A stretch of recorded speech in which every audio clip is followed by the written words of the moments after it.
नमस्कार, the leader Hindi में आपका स्वागत है। मैं हूं आपके साथ अलाना खान।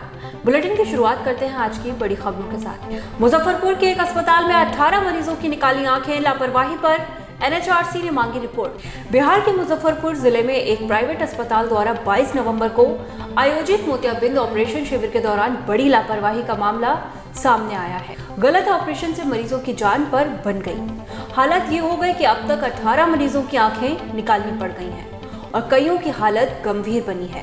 इस घटना ने बिहार में हड़कंप मचा दिया है। राज्य के स्वास्थ्य विभाग ने उच्च स्तरीय जांच बिठा दी है, तो राष्ट्रीय मानवाधिकार आयोग यानी एनएचआरसी ने सरकार को नोटिस जारी कर मुख्य सचिव से घटना की पूरी जानकारी मांगी है।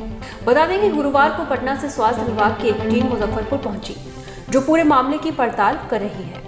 पश्चिमी यूपी में आज भाजपा और कांग्रेस की जनसभाएं। सहारनपुर में शाह योगी तो मुरादाबाद में प्रियंका गांधी की रैली। बुंदेलखंड में अखिलेश भरेंगे चुनावी दम। उत्तर प्रदेश विधानसभा चुनाव की तारीखों का ऐलान किसी भी वक्त हो सकता है, इसलिए राजनीतिक दल पूरी ताकत के साथ मैदान में डट गए हैं। गुरुवार को पश्चिमी यूपी सियासी अखाड़े का गवाह बना।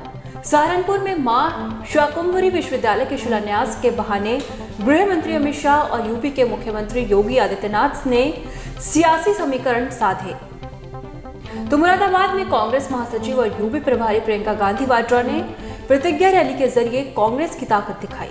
यूपी चुनाव में पश्चिमी यूपी हमेशा से अहम रहा है, लेकिन इस बार किसान आंदोलन की वजह से समीकरण बदले हैं। समाजवादी पार्टी के मुखिया अखिलेश यादव बुंदेलखंड के दौरे पर हैं, जहां ललितपुर में जनसभा को करेंगे।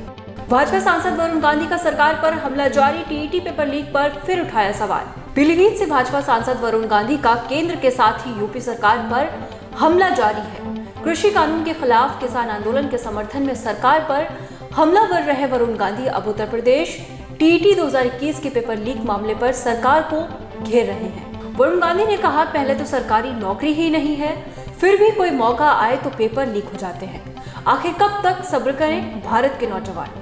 दिल्ली में स्कूल खोलने पर सुप्रीम कोर्ट की फटकार। कहा, बड़े लोग हैं वर्क फ्रॉम होम और बच्चे जा रहे हैं स्कूल। दिल्ली में प्रदूषण के मुद्दे पर सुप्रीम कोर्ट ने एक बार फिर सख्त रुख दिखाया है। शीर्ष अदालत ने गुरुवार को केजरीवाल सरकार से पूछा कि जब राजधानी में प्रदूषण इतना बढ़ चुका है तो आखिर स्कूल क्यों खुले हैं। सुप्रीम कोर्ट ने कहा कि अगर दिल्ली सरकार बड़ों के लिए वर्क फ्रॉम होम लागू करती है तो फिर बच्चों को क्यों स्कूल जाने के लिए मजबूर किया जा रहा है। सुप्रीम कोर्ट ने आगे कहा, हमें लगता है वायु प्रदूषण के मुद्दे पर कुछ भी नहीं हो रहा, जबकि इसका स्तर लगातार खराब होता जा रहा है। लोकसभा में कोरोना पर चर्चा। शिवसेना ने पीएम केयर्स के तहत मिले वेंटिलेटर्स पर उठाए सवाल। संसद के शीतकालीन सत्र के चौथे दिन की शुरुआत भी हंगामे के साथ हुई। राज्यसभा के 12 सांसदों के निलंबन को लेकर विपक्षी नेताओं ने सदन में हंगामा किया और निलंबन वापसी की मांग उठाई। हंगामे के चलते राज्यसभा की कार्यवाही दोपहर 12 बजे तक के लिए स्थगित कर दी गई। 12 बजे के बाद राज्यसभा की कार्यवाही फिर से शुरू हुई। दूसरी तरफ राज्यसभा के सभापति वेंकैया नायडू ने सांसदों के निलंबन को आज फिर सही ठहराया। उन्होंने कहा, सदन की कार्यवाही चलने दी जाए, निलंबन कोई पहली बार नहीं हुआ है। वहीं तृणमूल कांग्रेस ने 12 राज्यसभा सांसदों के निलंबन सहित विभिन्न मुद्दों पर राज्यसभा से वॉकआउट किया, तो कांग्रेस, एनसीपी, आरजेडी, टीआरएस और आईयूएमएल ने महंगाई के मुद्दे पर राज्यसभा का वॉकआउट कर दिया। ओमिक्रॉन से दुनिया भर में बड़ी बेचैनी। भारत में राज्यों के साथ स्वास्थ्य मंत्री की बैठक। कोरोना वायरस के नए वेरिएंट ओमिक्रॉन के बारे में जैसे जैसे नई जानकारियां सामने आ रही हैं, दुनिया भर में इसकी दहशत बढ़ती जा रही है। कई देशों ने तो यात्रा प्रतिबंधों को सख्त करना शुरू कर दिया है। उड़ानों पर रोक लगाई जा रही है। कई देशों में ओमिक्रॉन के केस मिल रहे हैं, जिसमें अमेरिका, सऊदी अरब और यूएई के नाम भी जुड़ गए हैं। WHO ने कहा कि नया वेरिएंट 23 देशों में पहुंच चुका है। इसको देखते हुए भारत सरकार ने भी सख्ती दिखाना शुरू कर दी है। भारतीय स्वास्थ्य मंत्री मनसुख मांडविया आज राज्यों और केंद्र शासित प्रदेशों के मंत्रियों से बैठक कर चुके हैं। जानकारी के मुताबिक देश में 11 अंतर्राष्ट्रीय फ्लाइट लैंड की और उनमें से 6 यात्री कोविड पॉजिटिव पाए गए हैं। उमर अब्दुल्ला बोले, जम्मू कश्मीर के विशेष दर्जे की बहाली के लिए हम प्रतिबद्ध, कांग्रेस कर रही दोयम दर्जे की राजनीति। जम्मू कश्मीर के पूर्व मुख्यमंत्री उमर अब्दुल्ला ने जनता को संबोधित करते हुए झूठे वादों के आधार पर जम्मू कश्मीर को 2 केंद्र शासित प्रदेशों में विभाजित करने के लिए भाजपा की कड़ी आलोचना की है। अब्दुल्ला बुधवार को चुनाव घाटी के अपने 8 दिवसीय दौरे के दौरान डाक बंगला भद्रवाह में एक जनसभा को संबोधित कर रहे थे। उन्होंने कहा कि मुख्यमंत्री के रूप में उनके कार्यकाल के दौरान श्रीनगर से 40 बंकर हटा दिए गए थे, जिन्हें भाजपा के नेतृत्व वाली सरकार ने फिर से स्थापित किया था। एक तरफ सरकार ने दावा किया कि अनुच्छेद 370 और 35A के हटने के बाद विकास का नया युग आएगा, लेकिन विकास नहीं नजर आ रहा है। उल्टी बेरोजगारी चरम पर पहुंच गई है।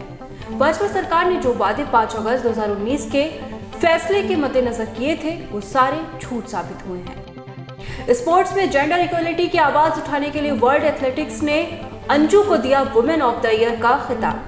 वर्ल्ड एथलेटिक्स ने भारत की 44 वर्षीय अंजू बॉबी जॉर्ज को बुधवार women of the year award से सम्मानित किया है।